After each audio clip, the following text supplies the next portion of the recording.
Hi everybody, welcome back to my channel, or welcome if you're new. My name is Sam, and in today's video we are going to be talking about all of the books that I read in the month of November.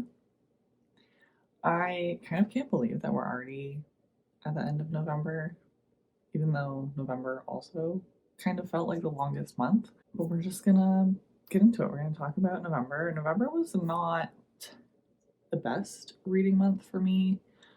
I touched a little bit on this in my last video, but I've been feeling really overwhelmed with my TBRs and the way that I have been structuring my reading plans, I guess. I have been making my TBRs every month, and I will keep those TBRs open and essentially just making my TBRs longer and longer until I read all of the books that I have picked out for each month. October was not a good reading month in terms of finishing my TBR, so I had a bunch of books left on October's TBR that I was trying to finish, and then I had the entirety of November's TBR, and I think I still had another book left from September's TBR, and I had books being ready for pickup at my library and new book releases that I wanted to get to. And it was just too much and so overwhelming on something that I literally put on myself. And then like 2 weeks ago, my eye got bloodshot again from strain, stress. I don't necessarily know, but that was kind of the tipping point for me to realize that okay, I need to do something about this. So I decided that after I finished this one book that I had to get back to the library, I was going to try and take a step back and not force myself into reading everything that I had set aside for myself for the month, and also just get back to having fun with it. Like, this is not supposed to be serious, this is supposed to just be fun. Like I mentioned, I talked about this in my December TBR because I didn't do my usual prompt picks. I just kind of picked some books that were on my radar that I wanted to read, and I'm not holding myself to reading any of them, but I do want to try and have a better balance moving into the new year. So, with that being said, November was not the best reading month in terms of number of books that I read, and I also I don't know, it was just a weird reading month. We will talk about it. I ended up reading 9 books this month, and a mix of ratings. So let's just jump in and talk about them. The first book that I read was Finlay Donovan is Killing It by Ellie Cosmano, I believe. This book I ended up rating 3 stars. This was not my favorite. This is about a mom who is an author and is really not doing well. She can't stay on top of her bills. She's can't get her next story written, and just there's too much going on and she can't juggle it all. And then she kind of has this situation fall into her lap where she's hired to murder this guy, and it just kind of follows her story of trying to get out of it, but also uncovering a lot of information about different people that kind of ends up being a full circle moment. And I think what bothered me okay, first of all, I didn't particularly connect to any of the characters in this book. The premise was interesting, but I feel a lot of it just kind of fell into her lap and she wasn't really doing anything about it. She was just kind of going through the motions and not trying to take control over anything. And that also might just be because I didn't connect with any of the characters. I didn't particularly like any of the characters, so I'm more critical of what they're doing. I will say the epilogue was very intriguing and has me wanting to read the next book. So there's that. I know that the series was going kind of around the internet last year, I think. And yeah, definitely an interesting plot, but not the best story in my opinion. Book number 2 that I read this month was Scythe by Neal Shusterman. I took this up from my library.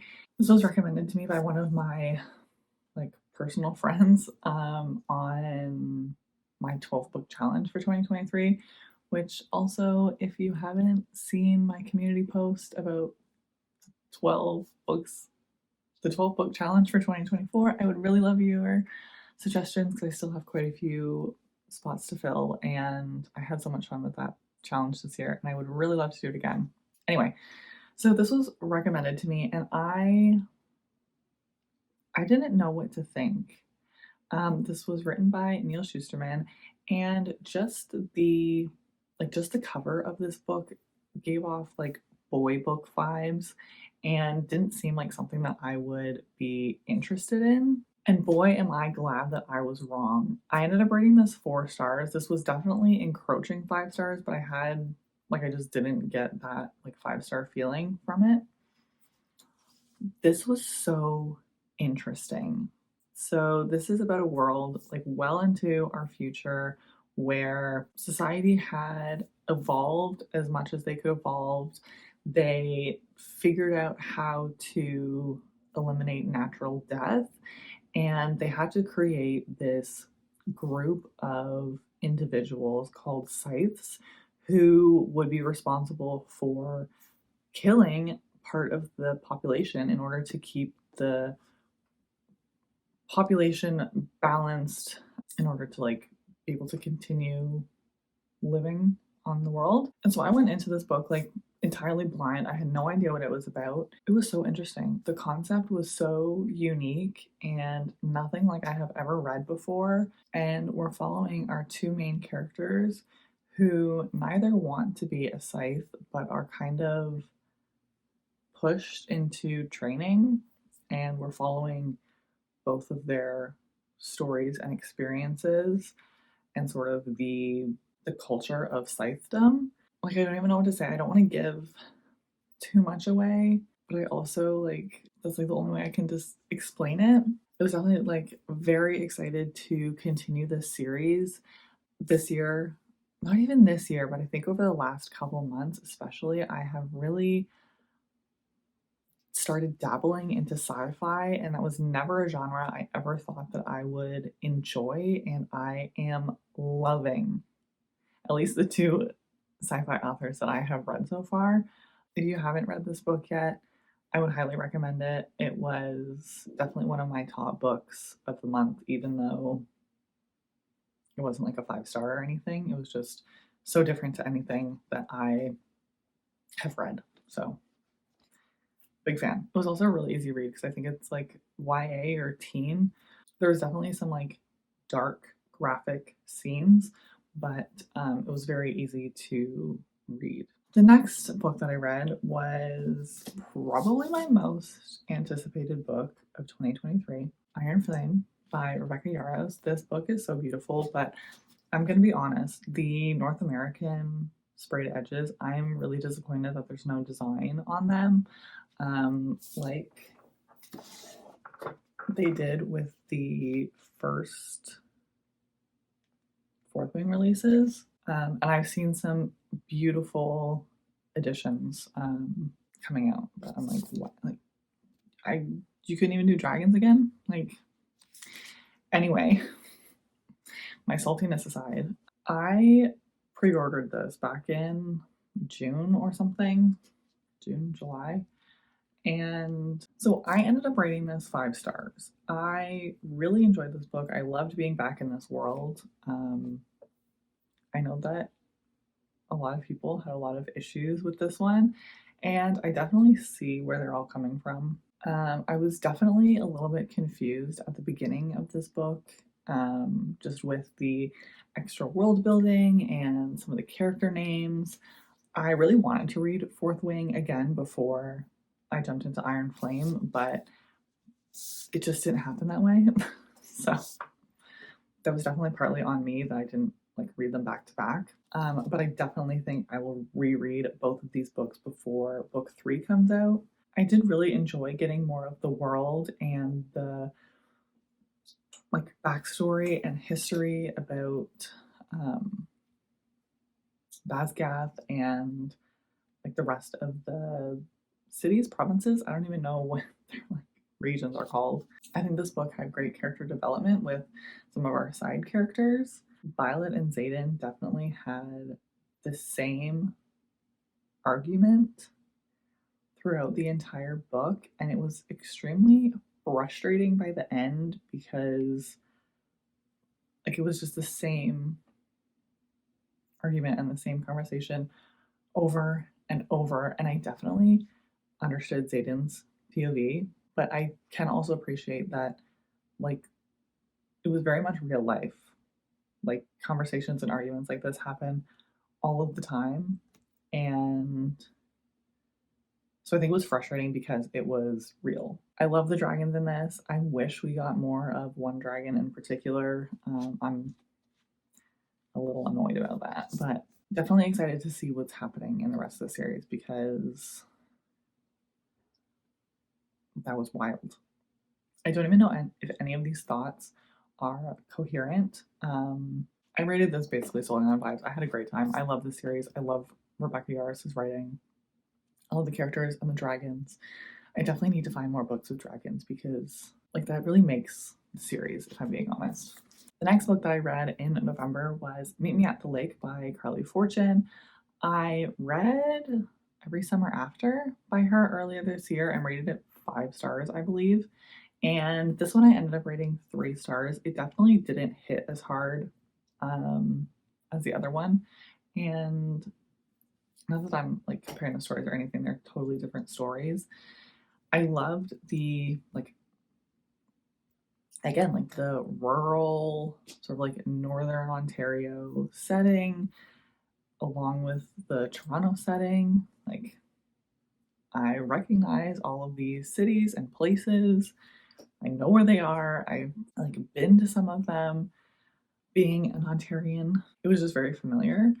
And I found the story to be like interesting. I was engaged with the plot, but it was also just kind of like meh. And so we're following our female main character who just recently lost her mother and has to take over their family's resort, cabin, hotel.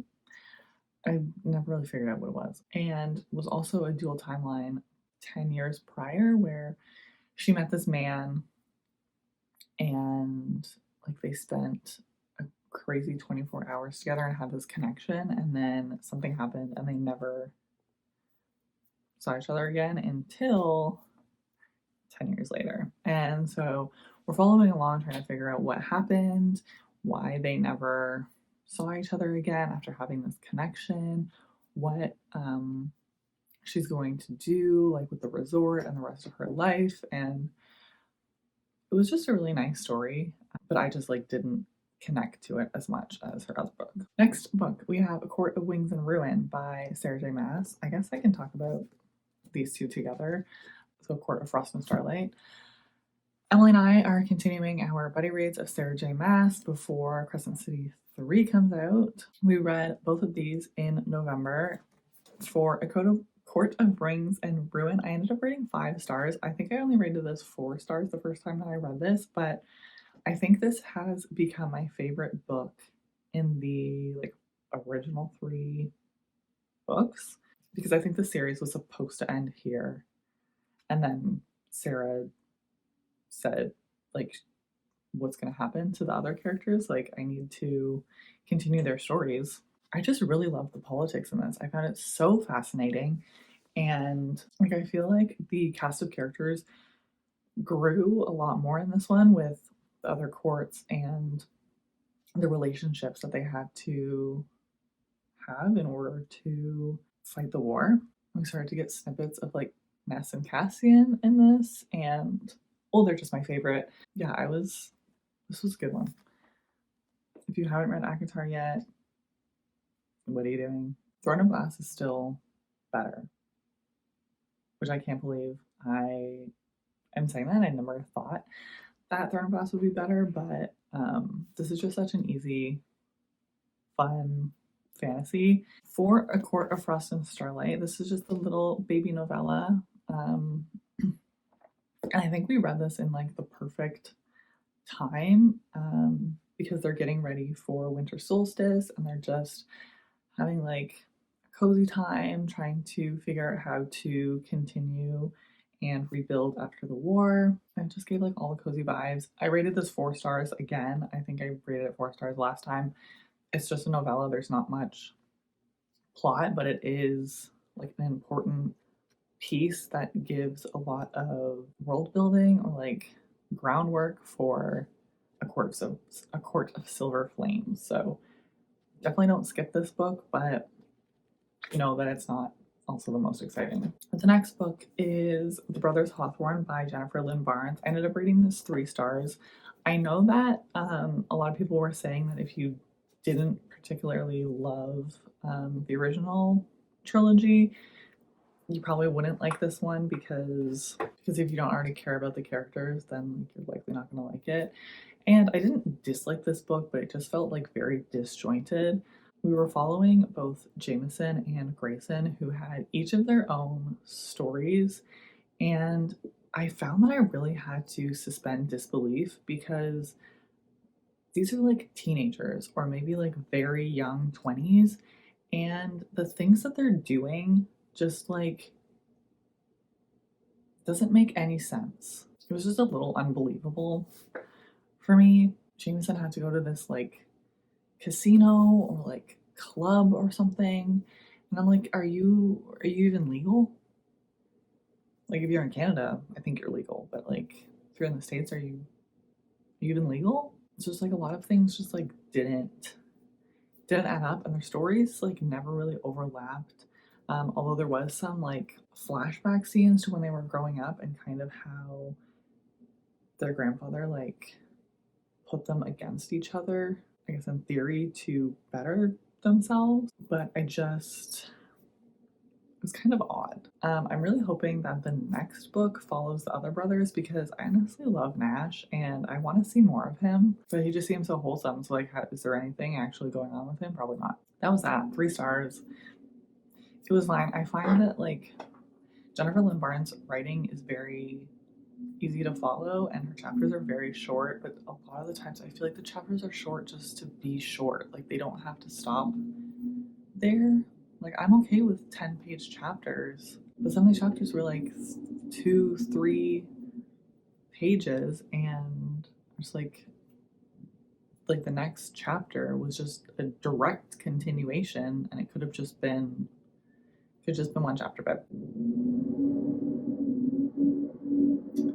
the garbage truck. That's why it shouldn't film on Thursdays. The next book that I read was Back for Seconds by J.L. Lagos and Vera Valentine. Listen, Canadian Thanksgiving is in October, so I was not in like a Thanksgiving mindset or anything, but I was seeing this little novella float around during the US Thanksgiving holiday last week, and I'll be honest, I was intrigued because somebody said that it was funny and they were laughing, and I had to know what was up. So this is a 30-page reverse harem Thanksgiving, I guess, erotica romance. This was wild. So we're following this girl who I guess is you. It's supposed to be you. Because it said I. So I think it's supposed to be like you put yourself in the story. So you are cleaning up Thanksgiving dinner when the rest of your family has gone out to see a movie, and you wish on the wishbone that Thanksgiving would just clean up itself. And lo and behold, your wish is granted, and Thanksgiving dinner turns into men and feast upon you on the dining room table. Yeah, it's as wild as it sounds. This was so spicy, and some of the lines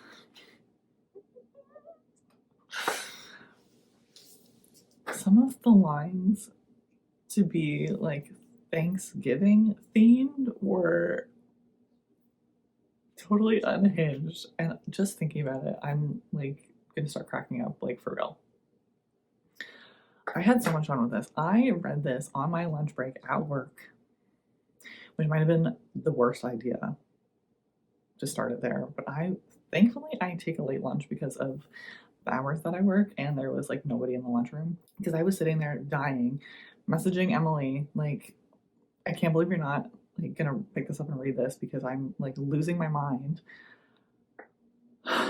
I was having the best time. It was honestly exactly what I needed. This was like right after my decision to totally overhaul the way that I do my TBRs and like the way that I like structure my days and everything. And it was exactly what I needed. Just like a 30-page, super fun novella. And this is why Emily and I do our trauma raids, because they just break up the longer books. It's just a time to read something totally unhinged and just laugh at either the atrocity of the writing or the plot or just like how unhinged it is. And they're honestly some of my favorite. And I need to just read more of them because I had the best time with this.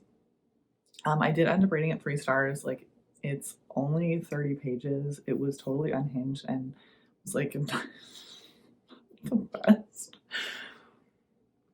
And but it was so much fun. But I will say the biggest issue that I had with this is I wish there was better description of the men and how, like, to make it easier to link them to the food that they were supposed to represent. So, for example, like the green bean casserole was like he had green hair. So that was easy to link, but a lot of the other ones I couldn't figure it out. That was my only real complaint. I had the best time with this. It's free on Kindle Unlimited if you have a Kindle Unlimited subscription. Honestly, I would read it just for the laughs. Like, it was so much fun. It was so funny. And then the very last book that I read this month was The Honeymoon Crashers by Christina Lauren. So this is an exclusively audiobook book that I got out from my library. I was never an audiobook girly before, but I read the Honeymooners, and I like Christina Lauren's writing, so I wanted to give this a shot. I ended up rating it 3 stars. I had a great time with this, and I definitely think that I will be reading more audiobooks, I guess listening to more audiobooks. I don't think I will be reading enough audiobooks to like rival the number of books that I read in a month, but I think it's just a fun way to consume another story, and like it was just fun. I liked having an audiobook when I was driving to and from work or wherever I had to go, and honestly just like sped up my drive. Like, I didn't even realize like how long I was in the car. I was just enjoying my little book. This was great. I thought the narrators did a good job. I loved the full cast and how there was voices for the various different characters. I will say I kind of wish that there was more scenes that had multiple narrators in them. Like, there was a couple chapters where I guess it was only in Amy's POV, so the main female narrator did those chapters and would like change her voice for Brody or the other characters in the book, and vice versa for the chapters that are in Brody's POV. And there was definitely also some instances where they like lowered their voice, or like not lower, but like got quiet because they were whispering or whatever feeling they were experiencing. They were like speaking softly, and they kind of just like tapered out, and I couldn't really understand what they were saying. But other than that, I really enjoyed this book. I thought it was a fun time. The Honeymooners wasn't my favorite read by them, but and like this story as well wasn't anything revolutionary, so that's kind of why I just gave it 3 stars. But overall, I had a really great time, and I would recommend it. I think it was fun. It was only like 5 hours. But those are all the books that I read in October. I have been talking and talking and talking today. I didn't think I was going to have this much to say about 9 books, but here we are. I'm excited for December. I'm excited for December reads. Let me know some of your favorite books that you read in November or suggestions that I should read for my 12 book challenge next year. I really hope that you enjoyed today's video and you have a great rest of your week, and I'll see you in the next one. Bye!